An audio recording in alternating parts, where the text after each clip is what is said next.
इमरान मसूद जी। धन्यवाद अध्यक्ष जी। माननीय सभापति महोदय, बाबा साहेब भीमराव अंबेडकर से लिखे हुए इस संविधान में बाबा साहेब भीमराव अंबेडकर ने हमारे संरक्षण का, देश के अंदर रहने वाले प्रत्येक नागरिक के संरक्षण का वादा किया। बाबा साहेब ने कहा, राजनीतिक लोकतंत्र तब तक नहीं टिक सकता जब तक उसके आधार में सामाजिक लोकतंत्र न हो। और सामाजिक लोकतंत्र का अर्थ है एक ऐसी जीवन शैली जो स्वतंत्रता, समानता और बंधुत्व के जीवन के सिद्धांतों के रूप में मान्यता देती है। मान्यवर, वक्फ बिल ला करके जिन्होंने इस वक्फ बिल को ड्राफ्ट किया, मुझे बड़ा ताज्जुब होता है बार बार। वक्फ के बारे में आपको जानकारी, वक्फ है क्या? वक्फ एक फरीजा है हर मुसलमान के लिए, जो जिसकी जो हैसियत है वो अपनी हैसियत के हिसाब से अपनी प्रॉपर्टी को या किसी भी चीज को अल्लाह की राह में वक्फ करता है। और इस वक्फ के जो ड्राफ्ट करने वाले लोग थे, जो उन्होंने बिल ड्राफ्ट किया था, उनमें मैक्सिमम लोग वो थे जिनको वक्फ के बारे में जानकारी नहीं थी। और मैं एक बात बहुत दावे के साथ कहता हूं कि 90% लोग ये नहीं बता पाएंगे, मुसलमान के अलावा, कि पाकी और नापाकी क्या होती है। तो आप वक्फ को क्या जानेंगे? ये जो बार बार कह रहे हैं कि मुस्लिम में सदस्य, गैर मुस्लिम सदस्य शामिल होने चाहिए, नहीं होने चाहिए, वक्फ को मुसलमान समझता है, जानता है, इसकी जो जरूरत है उसको पहचानता है, इसलिए इस बात को कहा जा रहा है। वरना सारा प्रबंधन जो वक्फ बोर्ड का है वो तो सरकारों के ही हाथ में। लेकिन इसमें जो सबसे बड़ी बात है कि बार बार ये शोर मच रहा है, जेडीयू भी कहती है, टीडीपी भी कहती है और सहयोगी दल भी कहते हैं कि हमने वक्फ बाय यूजर को खत्म कराने का काम कर दिया। माननीय अध्यक्ष जी, मैं इसकी धारा 3R1 को, जिसके अंदर वक्फ बाय यूजर था, उसको हटा दिया गया और क्या शामिल किया गया, मैं ये पढ़ करके बता रहा हूं। ये बिल है, इसके अंदर लिखा है, परंतु वक्फ संशोधन अधिनियम 2025 के प्रारंभ पर या उसके पूर्व उपयोगकर्ता द्वारा वक्फ के रूप में रजिस्ट्रीकृत संपत्तियों को उपयोगकर्ता द्वारा विद्यमान वक्फ इसके वक्फ संपत्ति के रूप में बना रहेगा, सिवाय, बस आगे आ गया काम, सिवाय संपत्ति पूर्णतः या भागतः विवादाग्रस्त है या कोई सरकारी संपत्ति है। माने सभापति महोदय, 2005-06 में विभिन्न राज्य के बोर्डों द्वारा सच्चर कमेटी के समक्ष ये कहा गया, दिल्ली में 316, राजस्थान में 60, कर्नाटक में 42, मध्य प्रदेश में 53, उत्तर प्रदेश में 60, उड़ीसा में 53 ऐसी प्रॉपर्टी हैं जिनके ऊपर सरकार के कब्जा किया हुआ है। इसके बाद जब ये लागू हो जाएगा तो इसके ऊपर से वक्फ का अधिकार खत्म हो जाएगा। दूसरी चीज मैं कहना चाह रहा था, जब आपने सिवाय संपूर्ण और पूर्णतः लिखा और या भागतः लिखा, तो आपने पूरी तैयारी कर करके लिखा। उत्तर प्रदेश इसका सबसे बड़ा उदाहरण है। उत्तर प्रदेश में 11,400 हेक्टेयर लैंड वक्फ की, 14,000 हेक्टेयर में से 14,500 में से 11,500 हेक्टेयर लैंड को सरकारी घोषित कर दिया गया है। 78% लैंड को सरकारी बता दिया गया है। और सरकारी लैंड कौन सी है? उसमें इमामबाड़ा है, उसमें प्राचीन मस्जिदें हैं, उसमें 500-500 साल के पुराने कब्रिस्तान हैं, उसमें ईदगाहें हैं, गांव-गांव के अंदर बनी हुई मसाजिद हैं। और आप कह रहे हैं कि आपने वक्फ बाय यूजर खत्म करा दिया। ये इतना बड़ा हथियार दे दिया कि आप जाइए, लड़ते रहिए।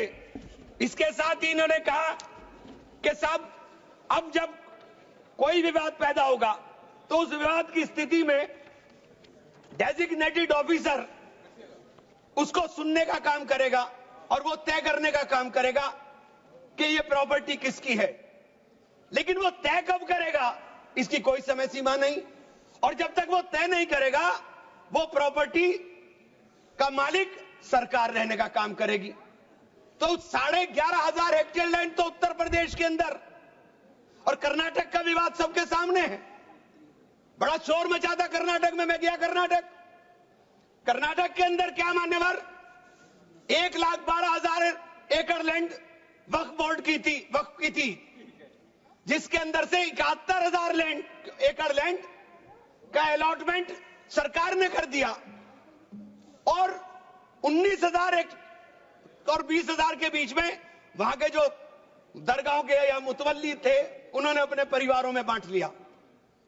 तो ये जो हंगामा बचा, 1999 में एक आदेश आ गया वक्फ ऑलवेज वक्फ, तो ये पुराना आदेश नल एंड वाइड हो गया। सरकारें भाजपा की भी रही, कांग्रेस की भी रही, दोनों सरकारों ने नोटिस इश्यू किए। मैं उन नोटिस की कॉपी भी लेकर आया था। दोनों सरकारों ने नोटिस इश्यू किए, लेकिन जेपीसी ने हंगामा उतरा तो सब हमारे चेयरमैन साहब भी हवाई जहाज लेकर के गए, लेकिन खोदा पाड़ निकली चुईया, वहां कुछ मिला ही नहीं, वहां कुछ नहीं मिला। इसी तरह से कहना चाहता हूं कि ये जो विवाद वाली स्थिति में आपने डेजिग्नेटेड ऑफिसर का प्रावधान किया, लेकिन उसके सामने ये नहीं लिखा कि ये कब तक तय करेगा। और आप बार बार कहते हैं कि साहब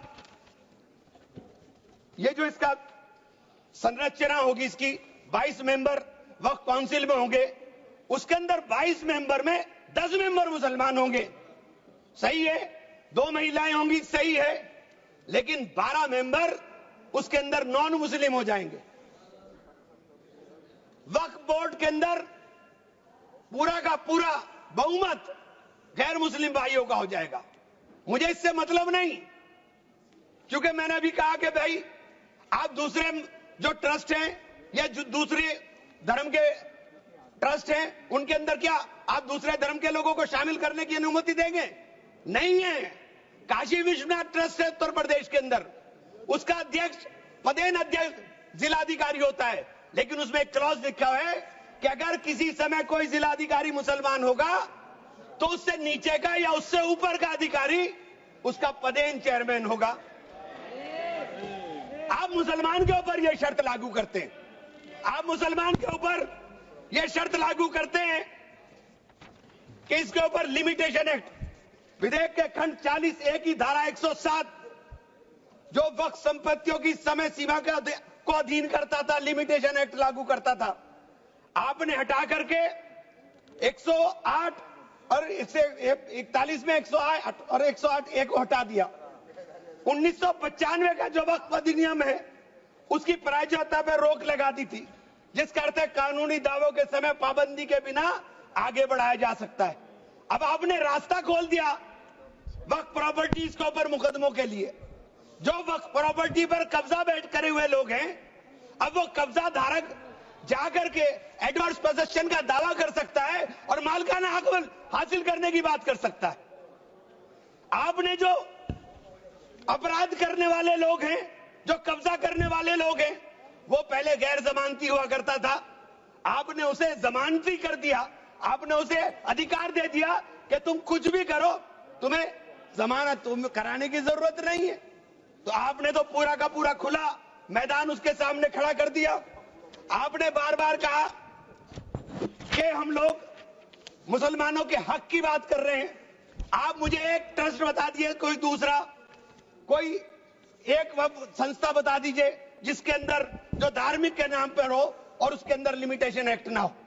हमारे ऊपर से हटा रहे हैं, हमारे ऊपर से हटा रहे हैं, बाकी सबको छूट मिलेगी। और ये छूट भी टेम्परेरी है, क्योंकि आपके कानून के जरिए नजर सब समुदाय के जो जमीनें हैं, जो ट्रस्टों के पास पैसा है, उसके ऊपर लगी हुई है। हमारी जमीन, ये बार बार वामसी पोर्टल का जिक्र हो रहा था, वामसी पोर्टल में प्रॉपर्टी है 4,90,000 से एकदम मंत्री जी ने, माननीय मंत्री जी ने कहा 7 लाख कुछ चली गई। तो ये प्रॉपर्टी कोई वक्त नहीं की गई किसी ने।